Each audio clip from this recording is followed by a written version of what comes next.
A Game at Dinner by an Anonymous Spy. Forward from the publisher. The history behind this letter is almost as interesting and dark as the story it tells. The original letter to the mysterious Duhuanain was copied and began circulating around the ashlands of Vardenfell a few months ago. In time, a print found its way to the mainland and Prince Halalu Helseth's palace outside Almalexia. While the reader may conclude after reading this letter that the prince would be furious about such a work, impugning his highness with great malevolence, quite the reverse was true. The prince and his mother, Queen Berenziah, had it privately printed into bound copies and sent to libraries and booksellers throughout Morrowind. As matter of record, the prince and the queen have not officially stated whether the letter is a work of pure imagination or based on an actual occurrence. The House Drez has publicly denounced the work, and indeed no one named Duhuanain, despite the suggestions in the letter, has ever been linked to the house. We leave the reader to interpret the letter as he or she believes. Neris Gan, Publisher.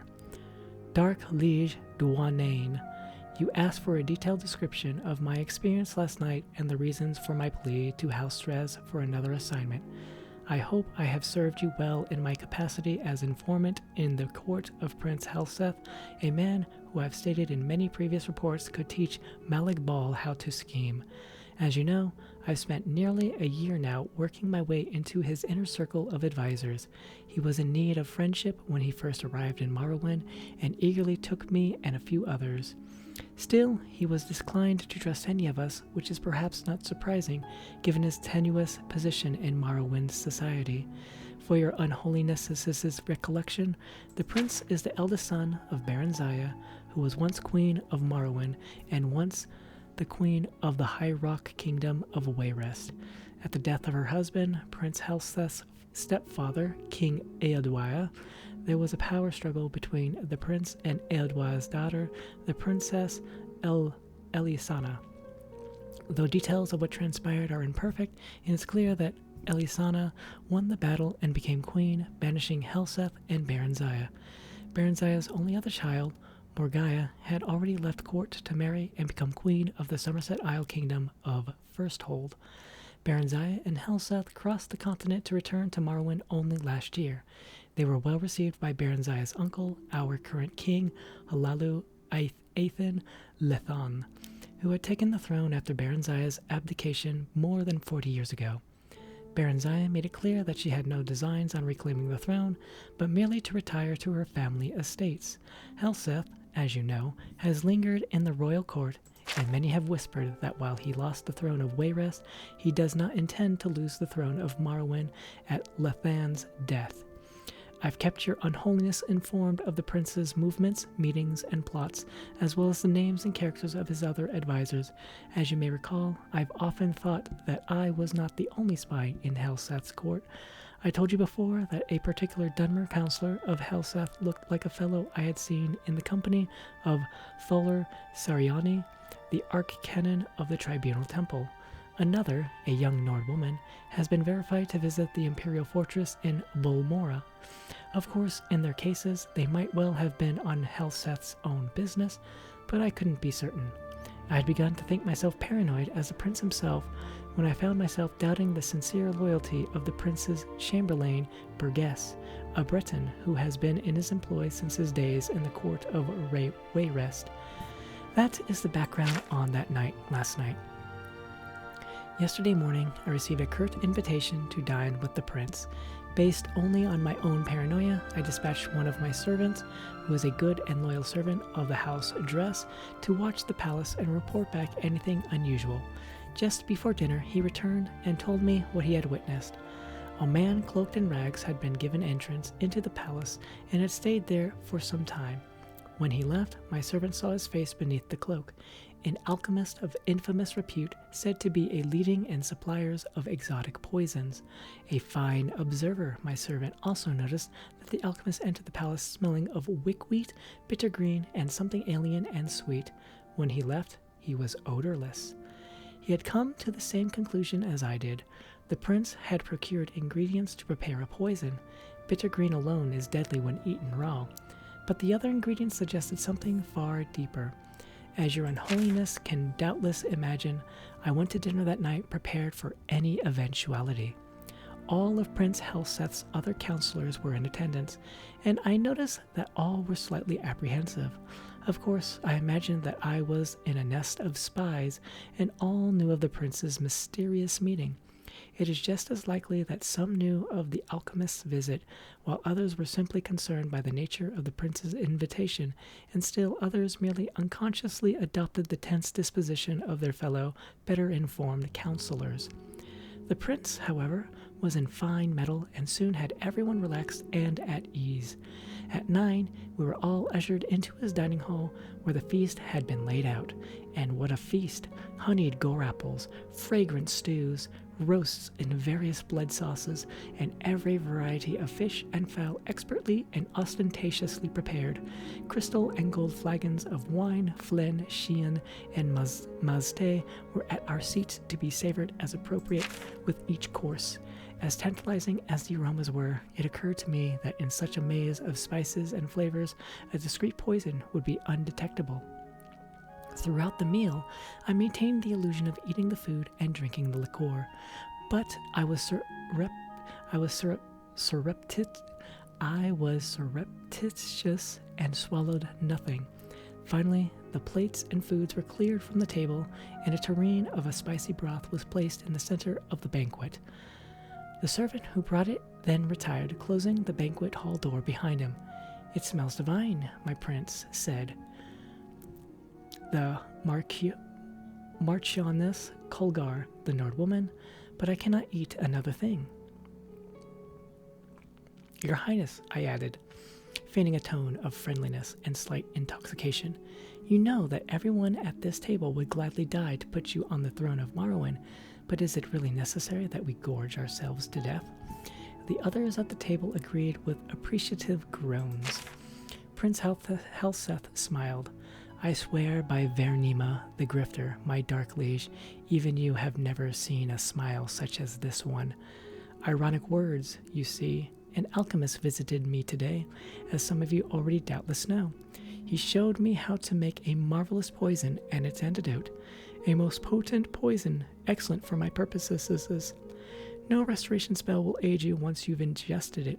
Only the antidote in the tureen will save you from certain death. And what a death, from what I've heard. I am eager to see if the effects are all that the alchemist promised. It should be horribly painful for the afflicted, but quite entertaining." No one said a word. I could feel my heart beating hard in my chest. "Your Highness," said Alarat, the Dunmer I suspected of alliance with the temple, "have you poisoned someone at this table?" "You are very astute, Alarat," said Prince Helseth, looking about the table, eyeing each of his advisors carefully. "Little wonder I value your counsel, as indeed I value all in this room. It would be perhaps easiest for me to say who I haven't poisoned. I haven't poisoned any who serve but one master, and whose loyalty to me is sincere. I haven't poisoned any person who wants to see King Helseth on the throne of Morrowind. I haven't poisoned anyone who isn't a spy for the Empire, the Temple, the House of Telvanni, the House of Redoran, the House of Indoril, the House of Drez. Your Unholiness," he looked directly at me at his last words, "I know that in certainty. My face is practiced at keeping my thoughts from showing, but I immediately thought of every secret meeting I've had, every coded message I sent to you and the house, my dark liege.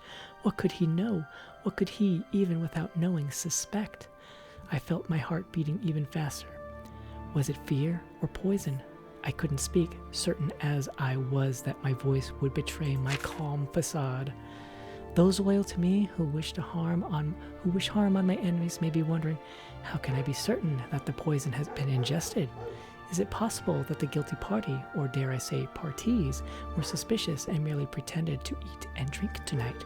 Of course, but even the craftiest of pretenders would have to raise a glass to his or her lips and put empty forks or spoons in their mouths to play the charade. The food, you see, was not poisoned.